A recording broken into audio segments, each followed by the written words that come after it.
네, 여러분 안녕하세요. 가을바람입니다. 오늘은 아이온큐 주가 급등의 이유에 대해서 살펴보고 아이온큐의 로드맵과 구글, IBM과 비교를 해보면서 어디가 제일 뛰어난지에 대해서 알아보도록 하겠습니다.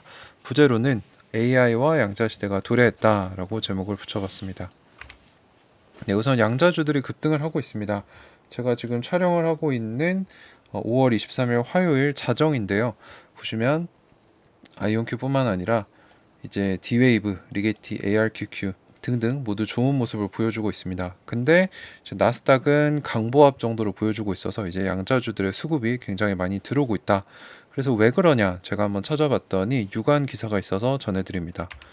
자, 일단 아이온큐를 보시면은 지금 10불 중반까지 올라왔어요. 그래서 이게 거의 4월 21일 후에 13개월 만에 처음으로 10불을 돌파했는데 정말 오랜 시간 인내를 해서 좋은 결과를 얻은 것 같습니다.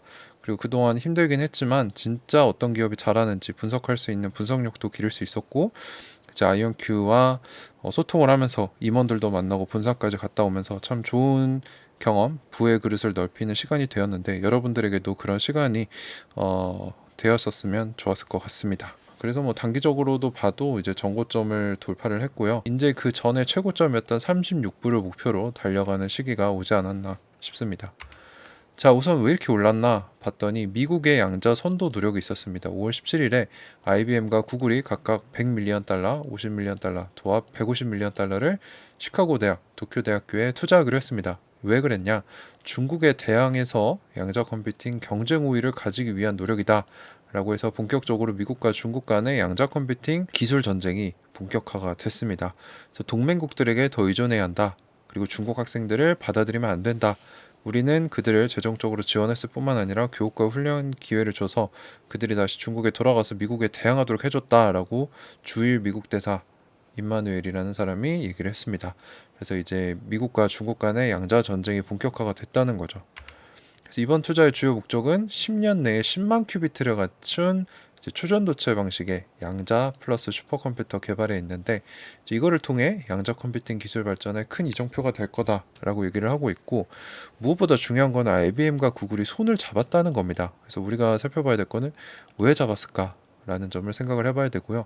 무엇보다 이게 7개의 국가의 정상들이 모이는 미팅에서 기념 세레모니가 있었을 만큼 공론화가 됐기 때문에 이제 일반 대중들 또는 초기 투자자들이 양자 기업에 대해 관심을 갖게 되고 거기서 이제 돈이 유입되는 단계이기 때문에 그래서 뭐 콜옵션도 늘고 매수세가 늘고 있다. 양자 테마가 뜨고 있고 이제 양자 분야, 양자 시대가 오고 있다라고 판단을 할 수 있습니다.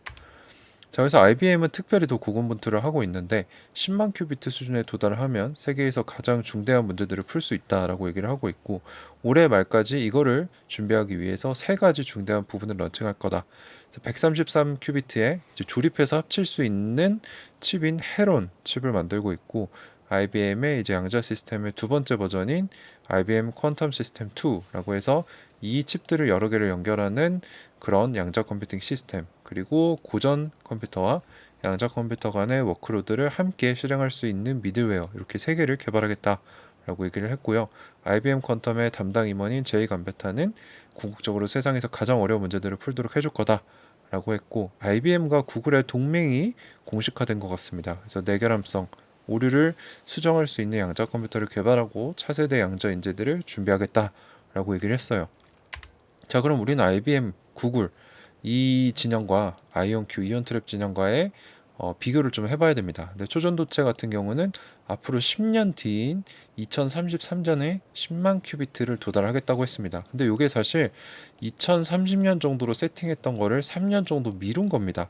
구글 같은 경우도 2030년을 보고 있었죠. 근데 보통 초전도체 방식은 1000대 1의 오류 수정을 통해 1000개의 큐비트로 한 개의 완벽한 큐비트를 만듭니다. 그래서 1000개 정도의 완벽한 큐비트인 논리적 큐비트를 갖게 되면은 이제 어느 정도 인류가 풀 수 없었던 최고의 난이도 문제를 풀 수 있다라고 하고 있고 아이온큐 같은 경우는 반면에 기존의 로드맵을 그대로 가져가서 2028년에 1000개가 넘는 이제 알고리즘 큐비트를 달성한다. 근데 오류 수정 32대 1이 들어가기 때문에 이때 알고리즘 큐비트는 이 논리적 큐비트와 비슷한 성능일 것으로 예측이 됩니다. 그래서 아이온큐가 로드맵상으로만 봐도 바꾸지 않았고요. 초전도체 방식은 밀었죠. 그래서 초전도체 동맹 진영보다 아이온큐는 5년이나 더 빠르고 더 구체적으로 잘 달성을 하고 있다. 이미 2022년 목표 달성 잘했고 2023년 목표는 7개월이나 일찍 달성하면서 순조롭게 달리고 있다. 그래서 구글과 IBM의 협력은 어쩌면 초전도체 진영의 한계점을 보여주는 걸 수도 있다라고 저는 추측을 하고 있고요. 어쨌거나 G7 미팅에서 공론화시킬 정도로 중국의 양자 패권 도전에 맞서기 위해서 대규모 투자, 협력, 그것도 우방국들을 포함시켜서 협력을 한다는 것은 이제 눈을 뜬 대중들에게 양자에 대한 각성을 시켰다는 거죠. 그래서 본격적으로 AI와 양자 시대, 제가 늘 올 거다라고 말씀을 드렸는데 이제 본격적으로 오고 있다, 패러다임이 변화되고 있다라고 결론을 내릴 수 있습니다. 자, 그래서 아이온큐 로드맵 같은 경우는 29 알고리즘 큐비트를 이미 달성을 했고 내년에 35 수준에 도달을 하면은 양자 머신러닝에서 구체적인 사용 사례가 나오고 25년 64 수준에 도달을 하면은 슈퍼컴퓨터로도 따라올 수 없는 성능을 냅니다. 그래서 점점 더 늘려서 1000 수준이 넘으면 이제 웬만한 뭐 신자재 개발, 최적화, 양자화학, 뭐 더 좋은 최적화 등등 광범위한 분야에서 양자 컴퓨터가 쓰이는 시기가 올 거라는 거죠. 근데 이제 구글 같은 경우는 이제 로드맵이 M6까지 6단계까지 있는데 오류 수정된 양자 컴퓨터를 M6라고 했는데 언제인지 연도조차 정확하게 넣어놓지 않았습니다. 그래서 지금 IBM과 협력을 해서 요거를 2033년 정도로 본다라고 얘기를 하고 있고 컴퓨터 사이즈 자체도 어마어마합니다. 이제 아이온큐의 양자 컴퓨터 사이즈를 보셨겠지만 이제 초전도체 방식은 시대의 흐름을 역행한다라고 볼 수 있습니다. 너무 에너지 소비도 크고 공간도 많이 차지하기 때문에 그렇다고 볼 수 있고 로드맵 자체도 불분명한 부분이 많아서 뒤처지고 있다라고 저는 판단을 하고 있고요. IBM이 그나마 좀 더 구체적이에요. 여기 보면은 뭐 2023년에 올해는 작년에는 400큐비트 수준을 도달했고 올해는 1000큐비트, 133큐비트짜리를 내고 요거를 이제 조립해서 합쳐서 만드는 형태로 가겠다. 근데 오류 수정 언제 들어가냐? 2026년 뒤다. 근데 오늘 이 소식을 통해 2033년은 돼야 이제 완벽한 내결함성을 갖춘 양자 컴퓨터가 나온다고 볼 수 있죠. 그래서 초전도체 방식은 로드맵을 뒤로 미루고 뒤처지고 있는데 아이온큐는 그에 반해서 기존 로드맵을 고수하면서 잘 달성하고 있고 초과 달성하고 있다.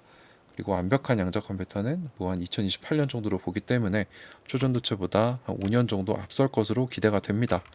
자, 그래서 저의 의견은 일단 아이온큐가 13개월 만에 주가 10불을 돌파를 했습니다.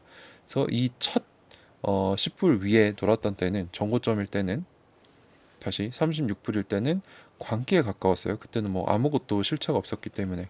근데 불과 1년 반 만에 기술적 로드맵을 초과 달성하고 새로운 양자 컴퓨터 제조 시설까지 마련하고 강력한 자금력을 바탕으로 양자 옥석 가리기에서 살아남고 앞서가고 있는 아이온큐 주가 급등은 그때와 사뭇 다릅니다. 그래서 2024년에 35 수준으로 양자 머신러닝의 두각을 나타내고 2025년에는 64 알고리즘 큐비트 수준으로 최고 슈퍼컴퓨터를 능가하는 성능으로 아이온큐는 초전도체 경쟁사를 따돌리고 점유율 1위의 양자 기업이 될 것이라고 저는 믿고 있습니다.